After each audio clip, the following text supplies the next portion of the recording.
আমরা কি ঢাকা শহর বাইশে আইছি রে? তুই কোট বাপারে ফোন দিবি দে। ওই পোষারে কই রে? ওই বাগাপুরের চিপায় পড়তো এনে ঝামেলা হয়েছে একটার লগে।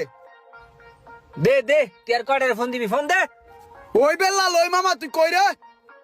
ওই বাগাপুরের চিপায় পড়তো এক মুরগি ধরছি, ওই আমার লগে রব লইছে, ও আমার থাবড়াও দিছে বেড়া। তাড়াতাড়ি আয়। তুই দে আর কারে কারে ফোন দিবি দে। মুরগি না বাঘ এটা আইলেই বোঝা যাইবো। টেকা ছাড়া তুই আনতে এক পাও লড়তে পারবি না। তুই কি মনে করছিস তুই পার পায়ে যাবি আমার গা হাত দিয়া? তোর ভাড়া তোর আমি দিতেছি, ঠিক আছে? বড় ভাইরে ফোন দিতেছি, একটা আইতেছে দেখিস। ভাই আসসালামু আলাইকুম। ওয়ালাইকুম আসসালাম। ভাই এনে একটু কেঁচা লইছে বুঝছেন, বাগাপুরের চিপায়। ও আচ্ছা আপনি ভাই একটু আইন তো ভাই, আর একটু দেখতে লইতে হইব। আচ্ছা দাঁড়াও আমি আইতাছি। ঠিক আছে ভাই, আমি খারাইছি, আপনি আইন। ওই বেটা টাকা পয়সা কি কম আছে? এলাকার বহুত পোলাপান চালায় আমি বেটা, ঠিক আছে? তুই কাউতাল না করলে তোর আমি খুশি হয়ে 1000 টাকা দিয়ে দিতাম, ঠিক আছে? তুই বেটা আমরা কি ঢাকা শহর বাইশে আইছি রে? তুই কোট বাপারে ফোন দিবি দে। ওই পোষারে কই রে? ওই